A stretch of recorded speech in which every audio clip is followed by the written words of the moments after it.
Pregnancies are broken into trimesters because of some, significant things that are happening with the baby's development.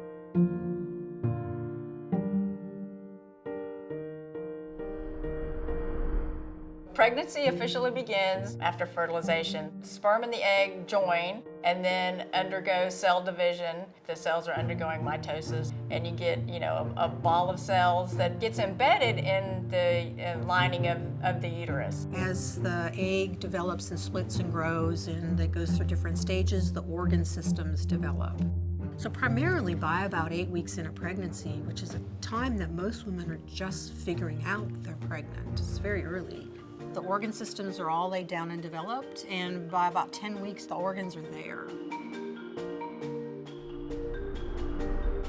The first thing is something called amenorrhea, where you stop having your period. And so that's the first thing that usually bring women into the clinic. Moms do report sometimes breast tenderness or breast discomfort, and actually some of them say that's the first sign they knew they were pregnant. Her GI tract is going to slow down, so when she eats, it's going to be slower to for stuff to pass through the GI tract. Maybe some changes on how fast or slow she may breathe. Blood volume that her heart pumps out is going to increase, and that's going to continue to increase across the trimesters. The mom may be having some nausea and vomiting because of the hormone levels. Estrogen and progesterone are changing. Estrogen's going up. The progesterone is one of the things that we think is more elevated through most of the pregnancy.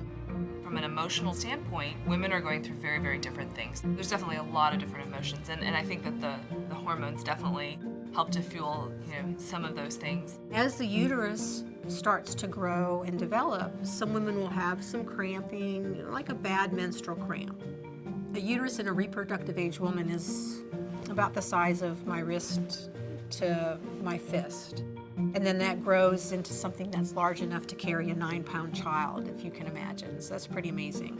In the first trimester, the fetus has developed, and at the point that it's 10 weeks, all of the organs that we possess as adults have laid down their framework. All the organs are there, and now the job thereafter for the fetus and all of its organs is just to continue to grow.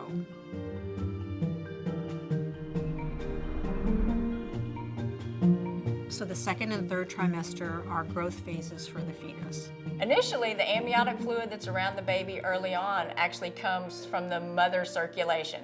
The sac that the baby's in has an outer membrane that will eventually fuse with the uterus. The placenta itself will help contribute to the fluid that's in that amniotic sac up to about 16 weeks. And then as soon as the kidneys are developed, then they take over making most of the amniotic fluid. The fetus is the contributor for that amniotic fluid, and it's actually urine. And the baby's, producing that and then actually breathing that amniotic fluid into their lungs.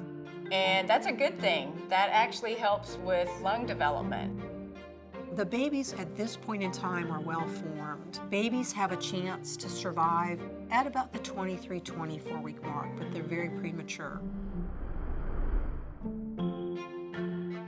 Mom continues to gain weight. She's also retaining fluid to increase her blood volume to support her and the baby during the pregnancy. Some people will feel cramping from their uterus as the uterus grows. That typically goes away at about 20 weeks, and after which point they start to feel fetal movement. So some people think it's gas at first, but it's actually the baby rolling around and moving in there.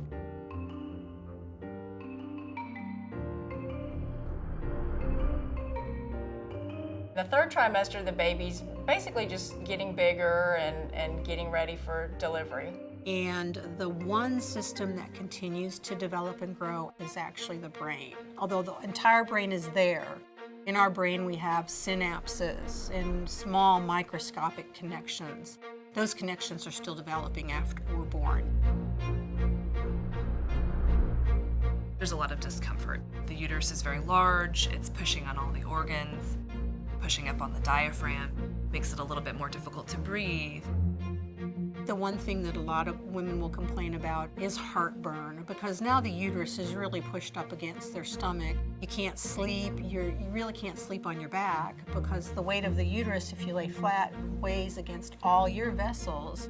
which impedes your blood flow, which impedes the blood flow to the uterus. The cervix starts softening up and getting what we call ripening, kind of like as if a fruit ripened up and got soft. Then as she's getting ready for birth. And it happens that lasts several weeks. The baby also descends into the pelvis, which is called lightening, and hopefully head first is the way we want the baby to descend. The uterus also practices for labor. So mom may have Braxton Hicks contractions. So practice contractions, so tightening of the abdomen that are sometimes maybe a little bit painful. Labor starts when a woman is having regular contractions that dilates her cervix. The cervix is the part of the uterus, the mouth of the womb, that dilates so that the baby can be delivered. So the cervix starts to open and shrink. So it dilates and it effaces. It goes from about 4 centimeters long to paper thin, and then opens up to 10 centimeters. 10 centimeters being about the average size of most babies' heads. I call it knocking at the door. You know, baby's down there ready to come. There he comes. Beautiful. Keep coming, keep coming. As the baby starts to hit the outside of her body, what we see is the labia. As the head hits that, it starts to distend that area. The doctor often will support her skin in order to keep it from tearing a little bit as the baby starts to come out. And as the baby's head comes out, the doctor turns it a little bit and helps to deliver the shoulder, and then supports the baby and delivers the rest of the baby.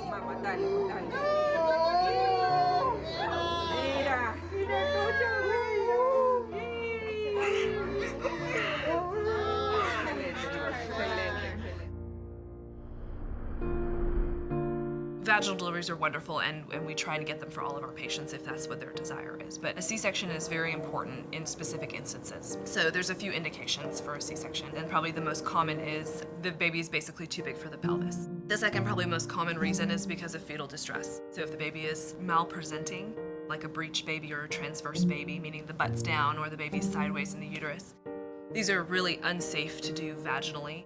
And thank God we do have the ability to do some C-sections, because those are the moms and babies that would die 100 years ago. Handing a healthy baby to a healthy mom at the end of that delivery it's incredible.